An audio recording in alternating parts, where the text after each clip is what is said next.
Tumbuhan ini tidak boleh ditanam di tempat terlalu teduh, kerana ia memerlukan pendedahan kepada cahaya matahari yang agak banyak untuk mencapai saiz yang ideal dengan bunga yang besar. Sirih liar boleh hidup di kebanyakan jenis tanah. Selain itu, ia juga tumbuh di kawasan tanah yang kering iaitu mendapat hujan yang sedikit dan juga kawasan tanah masin. Pokok ini boleh bersifat perintis di kawasan-kawasan yang baru dikosongkan, di mana ia mampu membentuk belukar dan ianya disebarkan dengan mudah.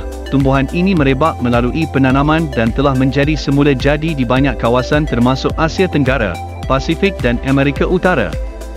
Ia telah diisytiharkan sebagai rumpai berbahaya di beberapa bahagian di Amerika Utara dan menjadi masalah di beberapa kepulauan Pasifik, di mana ia boleh mengganggu penuaian tumbuhan komersial seperti kava. Pokok sirih liar memerlukan tahap cahaya yang tinggi dan permukaan tanah yang kosong dan tidak terlalu bersemak, maka anda akan selalu melihat pokok ini tumbuh di tepi-tepi jalan dan kawasan terbuka. Pokok sirih liar mengeluarkan bunga seperti tali yang berwarna putih hingga kuning pucat. Bunga tersebut berbentuk pancang perbungaan yang mengandungi banyak bunga kecil yang didebungakan oleh angin. Bunganya akan berkembang menjadi banyak drupes kecil dengan bijinya berwarna hitam lalu membentuk biji benih. Benih-benih itu kemudiannya disebarkan oleh haiwan seperti kelawar dan burung. Daripada biji benih, ia boleh bercambah menjadi pokok renik yang tumbuh dengan cepat dan boleh menguasai kawasan tersebut dan bersaing dengan tumbuh-tumbuhan asal lain yang tumbuh di kawasan tersebut. Tumbuhan yang telah tumbuh juga menjadi tebal dan menjadi rumpun atau tegakan pokok-pokok sirih liar dengan sistem akar yang cekap sehingga mampu bersaing dengan pokok yang lain. Pokok sirih liar boleh berbunga dan mengeluarkan buah sepanjang tahun. Ini menambahkan lagi kemampuannya untuk membiak dengan cepat dan memastikan kemandirian spesiesnya. Buah-buahan, daun dan biji pokok sirih liar mempunyai rasa dan aroma pedas. Anda dapat merasanya dengan meramas daunnya dan mencium bau pada tangan anda. Ianya berbau seakan-akan sirih. Disebabkan itu pokok sirih liar ini mendapat tempat dalam kegunaan dalam perubatan tradisional. Buah-buahan digunakan sebagai rempah kerana ia mengeluarkan rasa pedas yang istimewa. Apabila buahnya menjadi hitam dan masak, ia dikatakan sangat manis dan boleh digunakan sebagai perasa. Daun pokok sirih liar boleh dimasak dan dimakan sebagai sediaan herba.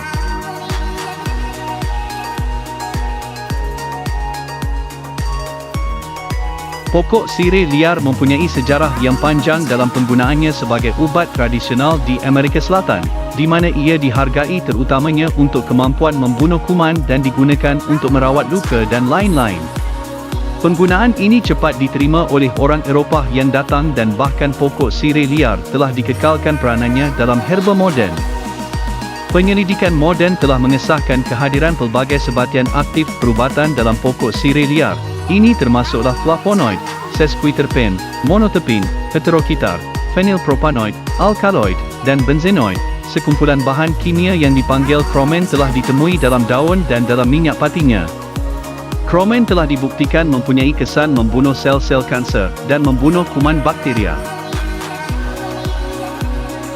Bahan kimia lain, termasuklah sekumpulan bahan kimia benzenoid yang juga telah menunjukkan tindakan antibakteria dan membunuh sel kanser.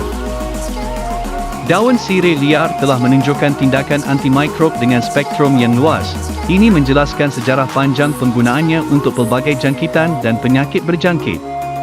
Dalam pelbagai kajian, daun dan minyak pati yang diekstrak daripada daun atau buahnya telah menunjukkan tindakan antibakteria terhadap pelbagai bakteria gram-positif dan gram-negatif. Ia juga telah dilaporkan dengan tindakan terhadap kulat dan yeast. Di samping itu, penyelidik di Perancis melaporkan sirih liar mempunyai tindakan antivirus terhadap virus polio. Dalam 2 kajian, tumbuhan ini telah ditunjukkan sebagai rawatan berkesan untuk leishmaniasis, penyakit disebabkan oleh sejenis parasit. Ia adalah penyakit tropika yang disebarkan melalui gigitan lalat pasir yang dijangkiti. Sirih liar dan sebatian kalkon yang diekstrak dari tumbuhan dilaporkan mempunyai kesamaan ciri dalam membunuh parasit atau merawat penyakit itu. Dalam rawatan jangkitan parasit lain, sirih liar telah terbukti berguna dalam rawatan skistosomiasis, di mana ia mempunyai tindakan mollusicidal terhadap siput air tawar yang membawa parasit, serta terhadap parasit itu sendiri. Ia juga mempunyai tindakan racun serangga terhadap nyamuk yang membawa dan menyebarkan demam kuning.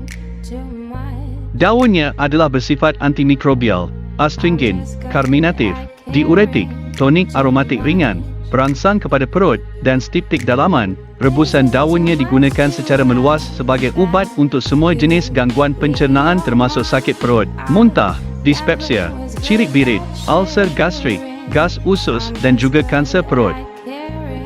Ia dianggap sebagai tonik genitourinari yang sangat baik dan digunakan dalam rawatan batu karang, jangkitan saluran kencing, sistitis, uretritis, keputihan, vaginitis, dan pelbagai penyakit kelamin seperti gonoria dan trichomonas. Ia juga digunakan untuk pelbagai keadaan penyakit pada sistem pernafasan seperti bronkitis, pendarahan paru-paru, plurisi, radang paru-paru, selesema dan tonsilitis.